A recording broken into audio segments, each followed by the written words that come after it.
Hello students, welcome back to my channel. तो आज के इस क्लास में हम पढ़ने वाले हैं BA fifth semester minor paper 5 history multiple choice question. आज हम करने वाले हैं, यानी आज हम ऑब्जेक्टिव क्वेश्चन करने वाले हैं, वो भी माइनर पेपर 5 का करने वाले हैं, हिस्ट्री का। तो जितना भी टॉपिक आपको दिया गया था माइनर पेपर 5 में, वो पूरा टॉपिक से हम आपका क्वेश्चन आंसर करवाने वाले हैं, यानी मल्टीपल चॉइस क्वेश्चन करवाने वाले हैं। तो सब्जेक्टिव क्वेश्चन ऑलरेडी आपका हो चुका है, बस थोड़ा सा कुछ टॉपिक्स और बच गया है सब्जेक्टिव करवाना, जो कि हम करवा देंगे कल। तो आप सभी को क्या करना है कि क्लास में अंत तक बने रहना है, वीडियो को लाइक कर देना है, चैनल को सब्सक्राइब कर देना है, अपने दोस्तों के साथ थोड़ा सा बस शेयर कर देना है। तो आज की इस क्लास में टोटल अगर हम आपको लगभग बताएं तो लगभग 200 से भी ज़्यादा मल्टीपल चॉइस क्वेश्चन होने वाला है। तो आप सभी को थोड़ा अंत तक बने रहना पड़ेगा, क्योंकि क्लास थोड़ा लंबा चलने वाला है। तो सबसे पहला क्वेश्चन आपसे पूछा गया है, हुन आक्रमण भारत में किस काल में हुआ था? तो किस काल में हुआ था? वो हुआ था गुप्त काल में, यानी गुप्ता पीरियड में हुआ था। अगला सवाल है कि भारत पर पहला प्रमुख हुन आक्रमण किसने किया? तो वो किए थे तोड़मान। Option number B. हुन को पराजित करने वाला गुप्त शासक कौन था? तो वो था Skandagupta. Option number B. Hun आक्रमण का मुख्य प्रभाव क्या था? तो सही आंसर हो जाएगा ऑप्शन नंबर बी, गुप्त साम्राज्य का पतन।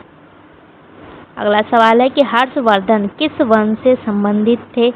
तो ये तो हम आपको क्वेश्चन में भी करवाए थे, तो सही आंसर हो जाएगा option number C, Vardhan.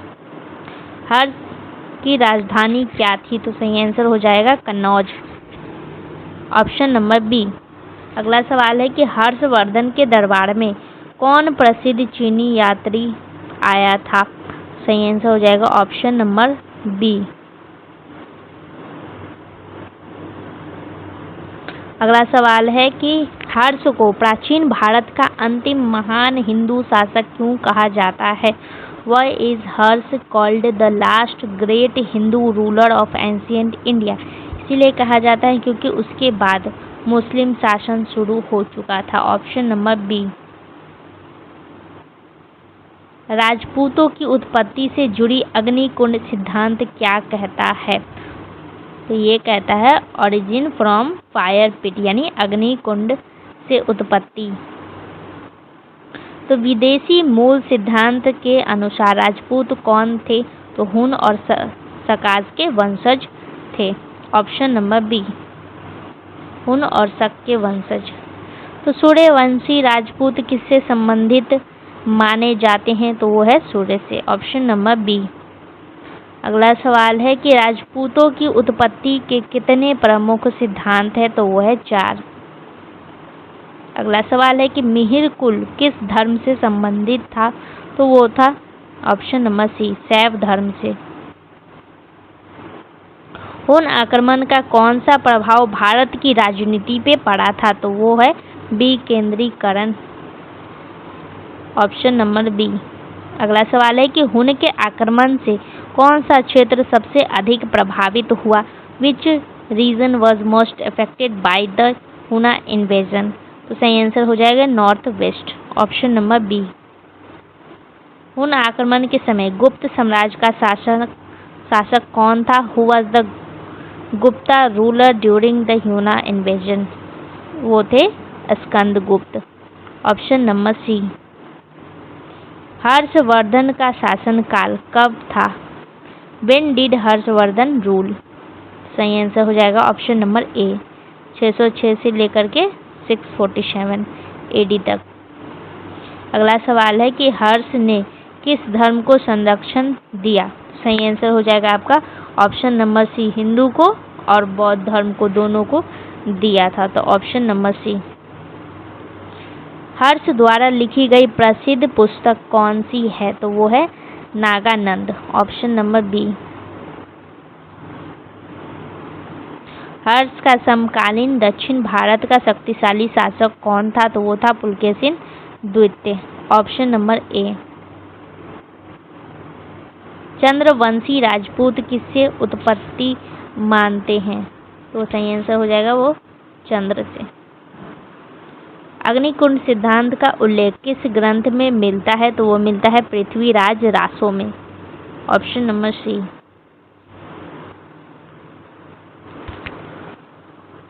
According to Brahmin origin theory Rajput were. तो ब्राह्मण उत्पत्ति सिद्धांत के अनुसार राजपूत कौन थे? तो वो थे ब्राह्मण। Option number B. राजपूतों की उत्पत्ति के मिश्रित सिद्धांत का क्या अर्थ है? तो सही आंसर हो जाएगा विदेशी और भारतीय का मिश्रण ही विदेशी सिद्धांत मतलब मिश्रण सिद्धांत कहलाता है।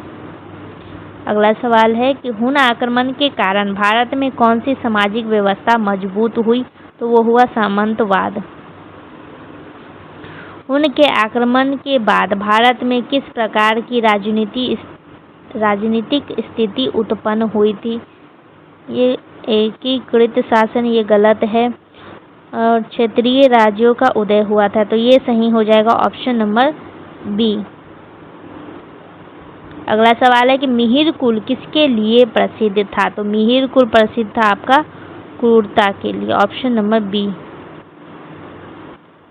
हुन आक्रमण का आर्थिक प्रभाव क्या था? तो इसका आर्थिक प्रभाव पड़ा था व्यापार और कृषि का पतन हो चुका था। हर्ष का पूरा नाम क्या था? तो हर्ष का पूरा नाम था Harshavardhan. Option number B. Harsha का राज्य किस नदी के क्षेत्र में प्रमुख रूप से फैला था? हर्ष का राज्य किस नदी? तो सही आंसर हो जाएगा वो Ganga. Option number B. Harsha ने अपनी राजधानी थानेसर से कहाँ स्थानांतरित की? तो वो किए थे Kannauj. Option number B. Harsha के शासन काल में कौन सा मेला प्रसिद्ध था? वो प्रसिद्ध था प्रयाग असेंबली यानी प्रयाग सभा। अगला सवाल है कि सूर्यवंशी और चंद्रवंशी सिद्धांत किस प्रकार के हैं? तो वो है आपका पौराणिक सिद्धांत। Option number B. अगला सवाल है कि किस इतिहासकार ने राजपूतों को विदेशी मूल का माना है? तो वो है आपका B.A. Smith. Option number B. अग्निकुंड सिद्धांत के अनुसार कितने प्रमुख राजपूत कुल माने जाते हैं? तो वो है आपका 4। चारों का नाम आपको कमेंट में बताना है, क्योंकि हम सब्जेक्टिव में ऑलरेडी आपको बता चुके हैं। तो निम्न में से कौन सा राजपूत कुल अग्निकुल से संबंधित है? तो वो है चौहान। इनमें से आपको देख कर के बताना है। तो पाला नहीं है, राठौड़ भी नहीं है, गहलोत भी नहीं है, तो चौहान है। सही आंसर हो जाएगा ऑप्शन नंबर ए। अब हम बढ़ते हैं अगला टॉपिक से, यानी यूनिट 1 में जितना भी ऑब्जेक्टिव था वो हो चुका है। अब हम करने वाले हैं यूनिट 2 से। तो यूनिट 2 में आपका दिया गया है राजपूत राज्यों का उदय मुख्यतः किस काल में हुआ था? तो वो हुआ था पोस्ट गुप्ता पीरियड में, यानी गुप्तोत्तर काल में। निम्न में से कौन सा प्रमुख राजपूत वंश था? तो वो था आपका, इनमें से देख करके बताना है। तो सही आंसर हो जाएगा आपका चौहान। पृथ्वीराज चौहान किस क्षेत्र के शासक थे? तो वो थे अजमेर और दिल्ली के। Option number B. राजपूत शासन की मुख्य विशेषता क्या थी? तो सही आंसर हो जाएगा आपका सामंतवाद। अगला सवाल है त्रिपाठी स्ट्रगल से। अब आपका अगला सवाल है ये टॉपिक से। तो त्रिपक्षीय संघर्ष किन 3 शक्तियों के बीच था? तो किन 3 शक्तियों के बीच हुआ था? तो वो आपका हुआ था पाला, प्रतिहारा और राष्ट्रकूटा। इन तीनों के बीच हुआ था। तो ऑप्शन नंबर बी। त्रिपक्षीय संघर्ष का मुख्य कारण क्या था? तो इसका मुख्य कारण था कि कन्नौज पर नियंत्रण करना है। त्रिपक्षीय संघर्ष किस काल में हुआ? तो वो हुआ था 8वीं से 10वीं शताब्दी में। तो सही आंसर हो जाएगा ऑप्शन नंबर बी। पाल वंश का प्रमुख क्षेत्र कौन सा था? तो पाल वंश का प्रमुख क्षेत्र था आपका बंगाल। Option number B. अब अगला टॉपिक आपका दिया गया है। इससे पूछा गया है कि भारत में मुस्लिम शासन की शुरुआत किसने की थी? तो इंग्लिश में भी क्वेश्चन दिया गया है, who establish Muslim rule in India? वो किए थे Mohammad Ghori. Option number B. Delhi सल्तनत की स्थापना किसने की? हु एस्टेब्लिश द दिल्ली सल्तनत? तो वो कुतुबुद्दीन ऐबक ने की थी। ऑप्शन नंबर ए। भारत में मुस्लिम शासन की स्थापना किस युद्ध के बाद हुई? तो वो हुई थी second battle of Tarain. Tarain का द्वितीय युद्ध के बाद हुआ था। अगला सवाल है कि मुस्लिम शासन का भारतीय समाज पर क्या प्रभाव पड़ा था? तो वो पड़ा था सांस्कृतिक समन्वय का। ऑप्शन नंबर ए। अगला सवाल है कि गुर्जर प्रतिहार वंश का प्रमुख शासक कौन था? तो वो था नागभट्ट। अगला सवाल है कि चंदेल वंश का प्रमुख क्षेत्र कौन सा था? तो प्रमुख क्षेत्र था बुंदेलखंड।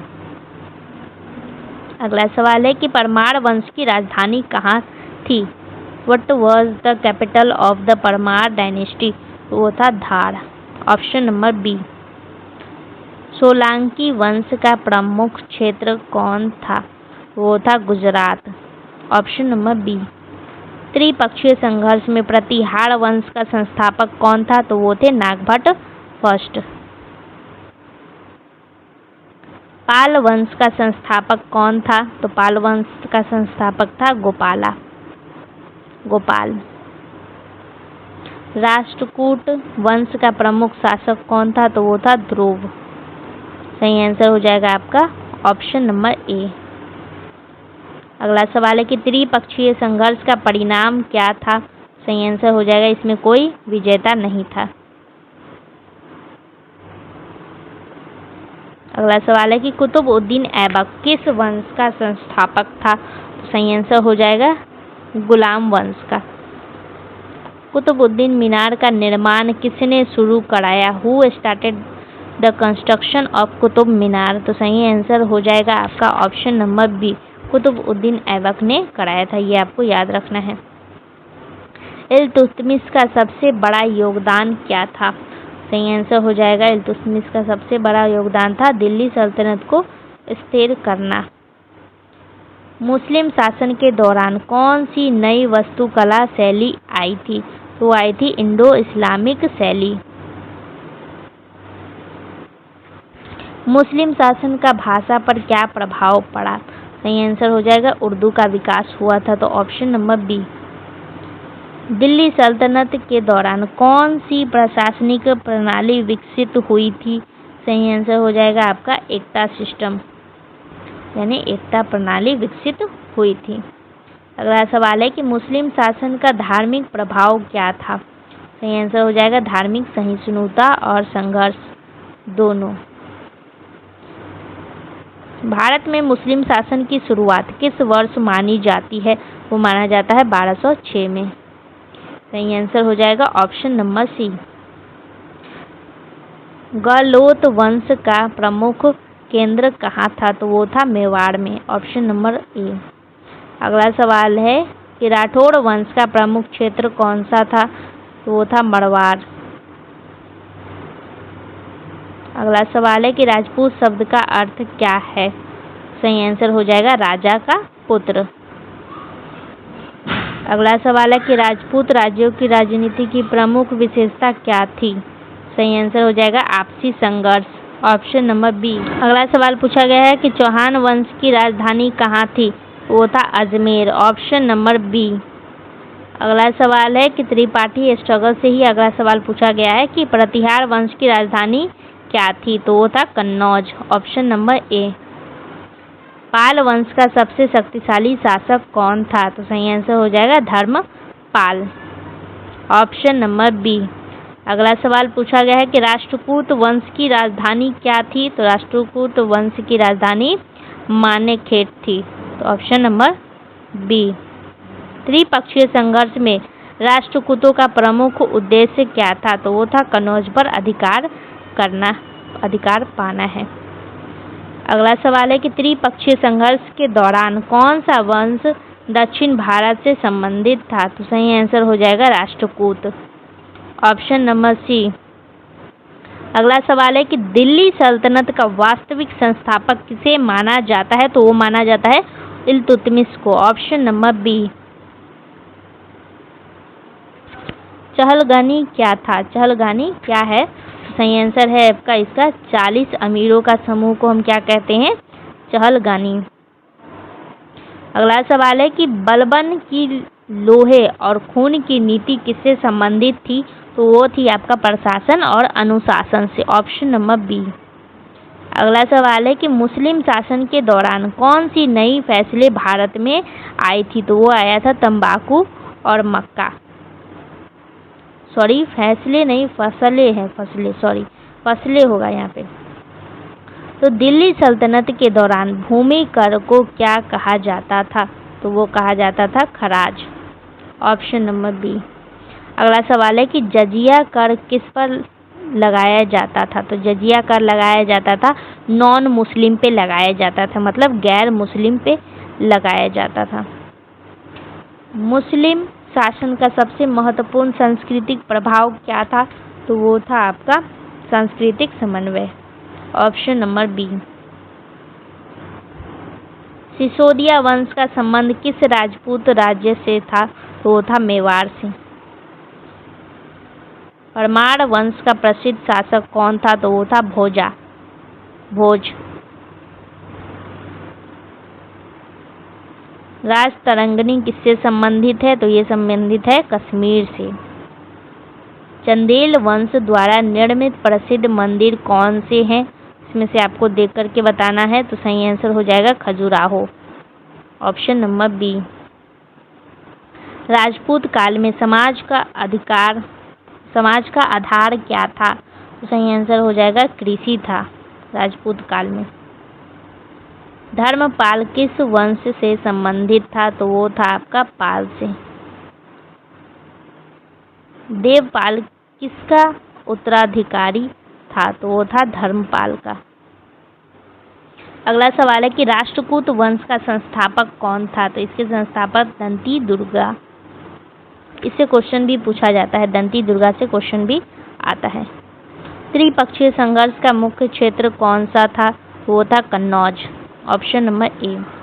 अगला सवाल है कि त्रिपक्षीय संघर्ष में पाल वंश का लक्ष्य क्या था? तो पाल वंश का लक्ष्य था कि कन्नौज पर अधिकार जमाना है, ऑप्शन नंबर बी। एकता प्रणाली किससे संबंधित थी? तो एकता प्रणाली किससे संबंधित है? तो वो भूमि राजस्व से संबंधित है। तो रजिया सुल्तान किस वंश से संबंधित थी? तो वो थी गुलाम वंश से, ऑप्शन नंबर बी। बलबन किस पद पर था पहले? सही आंसर हो जाएगा गुलाम, ऑप्शन नंबर डी। अगला सवाल है कि दरबार प्रणाली का विकास किस काल में हुआ? तो सही आंसर हो जाएगा दिल्ली सल्तनत के काल में हुआ था। अगला सवाल पूछा गया है आपसे कि मुस्लिम शासन के दौरान कौन सी कला शैली विकसित हुई थी? सही आंसर हो जाएगा इंडो इस्लामिक शैली, ऑप्शन नंबर बी। अगला सवाल है कि ज़कात क्या था? तो ज़कात एक धार्मिक कर है। दिल्ली सल्तनत का पहला सुल्तान कौन था? वो था Qutbuddin Aibak, option number B. अगला सवाल है कि उसर कर किस पर लगाया जाता था? नॉन मुस्लिम पे नहीं लगाया जाता था, मुस्लिम किसानों पे लगाया जाता था उसर। दिल्ली सल्तनत के प्रशासन में सबसे महत्वपूर्ण पद कौन सा था? तो वजीर हो जाएगा, ऑप्शन नंबर ए। मुस्लिम शासन के दौरान शिक्षा का प्रमुख केंद्र क्या था? गुरुकुल नहीं होगा, मदरसा सही है, ऑप्शन नंबर बी हो जाएगा। राजपूताना शब्द किस क्षेत्र के लिए प्रयोग किया जाता था? वो किया जाता था राजस्थान के लिए, ऑप्शन नंबर बी। निम्न में से कौन सा राजपूत वंश गुजरात में शासन करता था? सोलंकी करता था। राणा की उपाधि किस राजपूत वंश से जुड़ी हुई है? तो सही आंसर हो जाएगा सिसोदिया, ऑप्शन नंबर बी। निम्न में से कौन सा राजपूत वंश मालवा में शासन करता था? तो वो था परमार, ऑप्शन नंबर ए। राजपूत काल में जौहर किससे संबंधित था? तो ये संबंधित था, ऑप्शन नंबर बी, आत्म बलिदान से। त्रिपक्षीय संघर्ष में सबसे पहले कन्नौज पर अधिकार किसने किया? तो वो किया था वत्स्य राज ने, ऑप्शन नंबर सी। अगला सवाल है कि राष्ट्रकूट शासक ध्रुव ने किसे पराजित किया था? तो सही आंसर हो जाएगा पाल और प्रतिहार दोनों को किया था, तो ऑप्शन नंबर ए। अगला सवाल है कि पाल वंश का धर्म से क्या संबंध है? तो इसका संबंध है बुद्धिस्ट। प्रतिहार वंश किस धर्म का समर्थन करता था? तो सही आंसर हो जाएगा हिंदू धर्म का, ऑप्शन नंबर सी। अगला सवाल है कि राष्ट्रकूट वंश का सांस्कृतिक योगदान क्या था? सही आंसर हो जाएगा एलोरा की गुफाएं, ऑप्शन नंबर बी। गुलाम वंश को और किस नाम से जाना जाता था? तो इसको जाना जाता था ममलूक वंश के नाम से, ऑप्शन नंबर बी। इल्तुतमिश ने किसे अपनी उत्तराधिकारी बनाया था? तो वो बनाया था रजिया को, ऑप्शन नंबर बी। दिल्ली सल्तनत में सबसे शक्तिशाली सुल्तान कौन माना जाता है? ऐबक को नहीं, इल्तुतमिश भी नहीं होगा, बलबन भी नहीं होगा, तो हो जाएगा अलाउद्दीन खिलजी। तो अलाउद्दीन खिलजी की आर्थिक नीति का मुख्य उद्देश्य क्या था? तो व्यापार नहीं होगा, सेना को मजबूत करना। हाँ, ये हो जाएगा सही आंसर, ऑप्शन नंबर बी। मंडी प्रणाली किससे संबंधित था?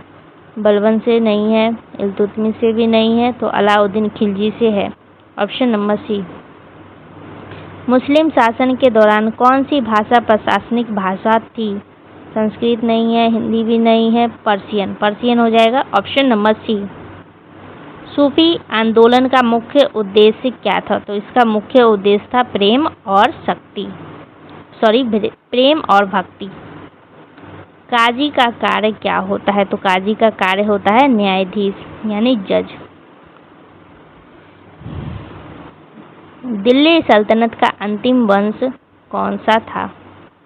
वो था आपका लोदी वंश, ऑप्शन नंबर सी। बाबर ने किस युद्ध में इब्राहिम लोदी को हराया? तो सही आंसर हो जाएगा पानीपत का प्रथम युद्ध में, यानी ऑप्शन नंबर ए। अगला सवाल है कि राजपूत शब्द का प्रयोग सबसे पहले किस काल में हुआ था? तो सबसे पहले हुआ था प्रारंभिक मध्य काल में, ऑप्शन नंबर सी। राजपूतों के उदय का एक प्रमुख कारण क्या था? तो वो था गुप्त साम्राज्य का पतन, ऑप्शन नंबर बी। अगला सवाल आपसे पूछा गया है कि निम्न में से कौन सा राजपूत वंश कश्मीर से संबंधित था? तो सही आंसर हो जाएगा आपका करकोट। कुलीनता राजपूत समाज की किस विशेषता को दर्शाता है? तो सही आंसर हो जाएगा आपका ऑप्शन नंबर बी। अगला सवाल है कि राजपूत काल में महिलाओं की स्थिति कैसी थी? तो वो थी सीमित, ऑप्शन नंबर सी। अगला सवाल पूछा गया है आपसे कि वत्स्य राज किस वंश का शासक था? तो वो था प्रतिहार का। राष्ट्रकूटों का शासन क्षेत्र मुख्यतः कहाँ था? तो वो था दक्षिण भारत में। अगला सवाल है कि त्रिपक्षीय संघर्ष में कन्नौज का महत्व किस कारण था? सही आंसर हो जाएगा आर्थिक और राजनीतिक महत्व। पाल वंश के संरक्षण में कौन सा विश्वविद्यालय प्रसिद्ध हुआ? तो वो है नालंदा और विक्रमशिला। तो यहाँ पे नालंदा भी दिया गया है और विक्रमशिला भी दिया गया है, तो सही आंसर आपका हो जाएगा ऑप्शन नंबर डी। त्रिपक्षीय संघर्ष का एक प्रमुख परिणाम क्या था? तो वन स्ट्रॉन्ग नहीं होगा, पॉलिटिकल इंस्टेबिलिटी, ये हो जाएगा ऑप्शन नंबर बी, राजनीतिक अस्थिरता। अगला सवाल है पूछा गया कि मोहम्मद गौरी ने भारत पर कितनी बार आक्रमण किया? तो भारत पे कई बार आक्रमण करते हैं, तो option number D. Qutbuddin Aibak की मृत्यु कैसे हुई? तो वो घोड़े से गिर करके उनकी मृत्यु हो गई थी, तो ऑप्शन नंबर सी हो जाएगा सही आंसर। अगला सवाल है कि इल्तुतमिश को दिल्ली का वास्तविक सुल्तान क्यों कहा जाता है? तो उसने प्रशासन मजबूत किया था, इसीलिए कहा जाता है। तो सिक्का और खुतबा का अधिकार किसका प्रतीक था? तो वो था संप्रभुता का, option number B. Alauddin Khilji ने किस पर नियंत्रण रखा? तो सही आंसर हो जाएगा बाजार और कीमत पे नियंत्रण रखा। अगला सवाल है कि मुस्लिम शासन के दौरान मदरसा किससे संबंधित था? तो वो था शिक्षा से, ऑप्शन नंबर बी। अगला सवाल है कि सूफी संत किसके लिए प्रसिद्ध थे? सही आंसर हो जाएगा आपका प्रेम और सहिष्णुता के लिए। अगला सवाल है कि दिल्ली सल्तनत के दौरान किसने मंगोल आक्रमणों को रोका? तो है खिलजी, ऑप्शन नंबर डी। अगला सवाल है कि दीवान ए विराजत किससे संबंधित था? तो वो संबंधित था आपका फाइनेंस से यानी वित्त से, ऑप्शन नंबर बी। अगला सवाल है कि दिल्ली सल्तनत के प्रशासन में दीवान ए अर्ज का कार्य क्या था? तो जस्टिस का कार्य नहीं था, सही आंसर हो जाएगा ऑप्शन नंबर बी, सेना का। तो यूनिट टू में जितना भी ऑब्जेक्टिव था वो हो चुका है। टोटल 105 यूनिट 2 से आपको हम 105 करवा चुके हैं। इतना ज़्यादा हम आपको ऑब्जेक्टिव करवा चुके हैं कि आपको अब कहीं कोई और वीडियो देखने का या एक्स्ट्रा पढ़ने का ज़रूरत ही नहीं पड़ेगा। तो यूनिट 1 से ऑलरेडी हो चुका है, यूनिट 2 से भी हो गया। अब हम करने वाले यूनिट 3 से। तो अब आपको अंदाज़ा लग ही गया होगा कि 200 से भी ज़्यादा ऑब्जेक्टिव इस क्लास में होने वाला है। चालुक्य वंश की राजधानी कहाँ थी? तो वो है आपका बादामी। अगला सवाल है कि चालुक्य वंश का सबसे प्रसिद्ध शासक कौन था? वो है पुलकेशिन द्वितीय। अगला सवाल है कि पुलकेशिन द्वितीय ने किस उत्तर भारतीय शासक को हराया था? तो वो हराते हैं हर्षवर्धन को, ऑप्शन नंबर सी। चालुक्य कला किसके लिए प्रसिद्ध है? वो है आपका गुफा मंदिर के लिए, ऑप्शन नंबर ए। राष्ट्रकूटों की राजधानी कहाँ थी? तो वो है आपका मानेकखेत में, ऑप्शन नंबर बी। राष्ट्रकूट वंश का संस्थापक कौन था? वो था दंती दुर्ग। एलोरा का कैलाश मंदिर किस वंश द्वारा बनवाया गया था? तो वो बनवाया गया था राष्ट्रकूटों द्वारा, ऑप्शन नंबर बी। अमोघ वर्ष किसके लिए प्रसिद्ध था? तो वो है आपका साहित्य और धर्म के लिए प्रसिद्ध है। चोल वंश की प्रारंभिक राजधानी कहाँ थी? What was the early capital of Cholas? तो वो है कांची, ऑप्शन नंबर ए। चोल वंश का सबसे प्रसिद्ध शासक कौन था? प्रसिद्ध शासक थे राजा राज चोल, ऑप्शन नंबर बी। अगला सवाल है कि चोल प्रशासन की सबसे महत्वपूर्ण विशेषता क्या थी? तो सही आंसर हो जाएगा स्थानीय स्वशासन। अगला सवाल है बृहदेश्वर मंदिर किसने बनवाया था?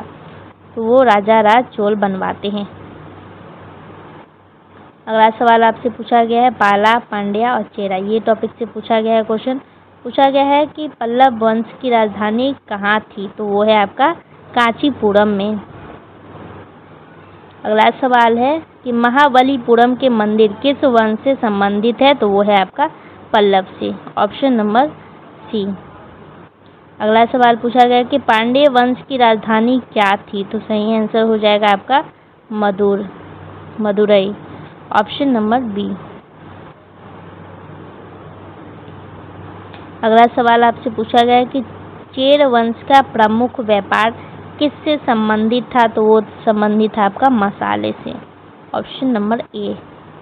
संगम साहित्य किस वंश से संबंधित है? तो वो है आपका पांड्य से।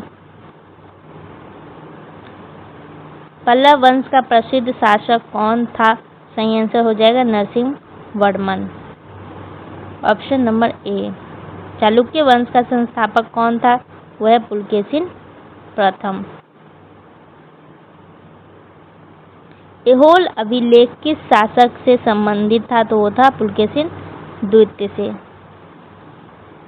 चालुक्य वंश के शासक किस धर्म का पालन करते थे? वो है हिंदू।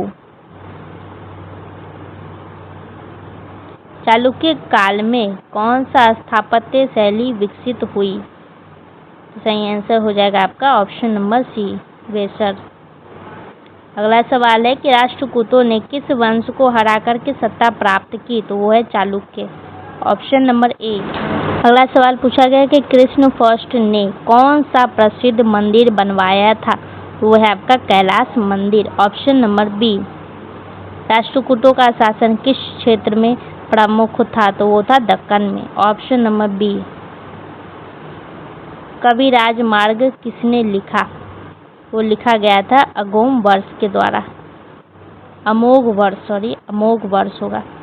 तो चोल वंश का स्वर्ण युग किसके शासन में था? तो वो था राजा राजा चोला में भी था और राजेंद्र चोला में भी। तो सही आंसर हो जाएगा ऑप्शन नंबर डी।